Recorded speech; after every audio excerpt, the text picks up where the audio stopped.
Hello বন্ধুরা, গত পর্বে আমি আলোচনা করেছিলাম গুগল ফন্ট কিভাবে ব্যবহার করতে হয় আমার ওয়েব পেজের জন্য। আহ, কিন্তু তখন আমি একটা সিঙ্গেল ফন্ট ব্যবহার করেছিলাম। আমি যদি চাই মাল্টিপল 2টা 3টে 4টা 5টা ফন্ট আমার ব্যবহার করতে হবে, এমন যদি হয়, এমন ক্ষেত্রে আমরা কি করতে পারি, ফন্ট কীভাবে নেব সেটা আমি একটু দেখাই। এখানে আমি মনে করি যে এখানে আমার কি আছে, সেন্স, মনে করি এই ধরনের একটা ইয়ে আছে। এই যে এখান থেকে একটা ফন্ট নিয়ে নিই, এই ফন্টটা মনে করি ওপেন সেন্স, আমি ওপেন সেন্সটা নিলাম। ওপেন সেন্স, এখানে এই যে ওয়েট সিলেক্ট করার পরে এখান থেকে আমি ওয়েটটা সব বাড়াই দেবো, মানে সব ধরনের ওয়েট আমি নেব। দেন এখানে গেট ফন্টে ক্লিক করলাম, তাহলে আমার একটা ফন্ট সিলেক্ট হলো। কীভাবে বুঝবো? এখানে বলতেছে যে ওয়ান ফন্ট ফ্যামিলি সিলেক্টেড। দেন এখানে বলা আছে যে এখানে একটা ফন্ট দেখাচ্ছে, আমার এখন আরও ফন্ট দরকার। তাহলে আমি আবার গুগল ফন্টে চলে যাবো, গুগল ফন্ট এখানে ক্লিক করছিলাম। দেন এখান থেকে আমি অন্য একটা ফন্ট নিলাম হচ্ছে রোবোটো মোনো, এটা নিলাম। এটা নিয়ে আমি আবার এই যে গেট ফন্টে ক্লিক করলাম, ফন্ট আমার সিলেক্ট হয়েছে, ফন্ট আমি নিয়ে নিছি, ফন্টটা আমি নিয়ে নিছি। আর যদি ফন্টের আমার সবগুলো ওয়েটের দরকার পড়ে, এখানে ওয়েট আমি চেঞ্জ করে দেবো, ওইখানে ক্লিক করে ওয়েট চেঞ্জ করে দেবো। আচ্ছা, দেন গেট ফন্ট। এখন আমার হয়তো এই যে গুগল ফন্টে ক্লিক করবো, আর একটা ফন্ট আমার দরকার। আমি এখান থেকে এই যে এইটা নিলাম, কসেটিক কি যেন একটা, এটা নিলাম। এটা সিলেক্ট করার পরে দেন আমি যদি কি এখান থেকে নেব সেগুলো আমি এখানে দিতে পারি। এখানে আছে হচ্ছে এইগুলা, এই যে, আচ্ছা, এটা আমি সিলেক্ট করছি, এটা সিলেক্ট করছি, করার পরে এটা আমার সিলেক্ট করার পরে এখানে রেগুলার আছে, 700 ভোল্ট আছে। আমি যেটা নেব সেটা সিলেক্ট করব।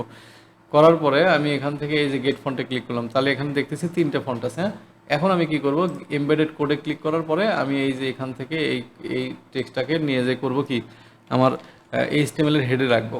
আর যদি ইম্পোর্ট থেকে নেই, তাহলে এটাকে আমি HTML হেডে রাখবো যদি আমার এখানে স্টাইল ট্যাগ রাখি। আর স্টাইল ট্যাগ যদি না রাখি, তাহলে এই অংশটুকু জাস্ট কপি করে, স্টাইল ট্যাগ বাদ দিয়ে এটুকু কপি করে CSS এর সবার উপরে রাখবো। আচ্ছা, আমি লিঙ্ক কপি করছি, লিঙ্কটাকে এখানে হচ্ছে আমি এই জায়গায় রাখলাম। তাহলে আমি 3টে কিন্তু এখানে ফন্ট নিয়েছি। হ্যাঁ, আর এখন আমার এখানে ফন্ট ফ্যামিলি যেটা ব্যবহার করতে হবে, আমি এখান থেকে নিয়ে নিই। ফন্ট ফ্যামিলি আমাকে দিয়ে দিচ্ছে 3টা, 1টা 2টা 3টা। তাহলে আমি যদি এটাকে যদি আমার বারবার ব্যবহার করতে হয়, তাহলে আমি এভাবে তো আমার এই ওয়েবসাইটে আসলে, গুগল ফন্টস এখানে আসলে এভাবে এটা নাও থাকতে পারে। সে কারণে করতে পারি কি, এই এই যে ফন্ট ফ্যামিলিটা আছে, হ্যাঁ, এইটাকে কপি করে আমাদের এখানে CSS এখানে রাখতে পারি, এখানে রেখে দেব, যাতে পরবর্তীতে আমাকে খুঁজতে না হয়, আবার এখানে ওয়েবসাইটে আসতে হবে।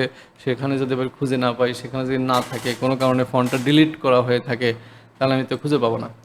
সেক্ষেত্রে আমার এখান থেকে এই ফন্ট ফ্যামিলিগুলোকে এখান থেকে নিয়ে রাখতে পারি। আমি এগুলোকে এখানে রেখে দিলাম।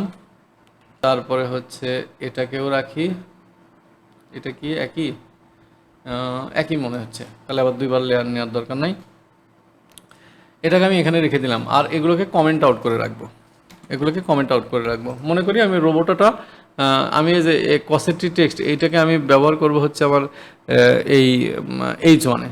তো সেক্ষেত্রে কী করব, আমি জাস্ট এখান থেকে ফন্ট ফ্যামিলি এতটুকু কপি করে নিয়ে এসে আমি এখানে বসাই দেব। ঠিক আছে।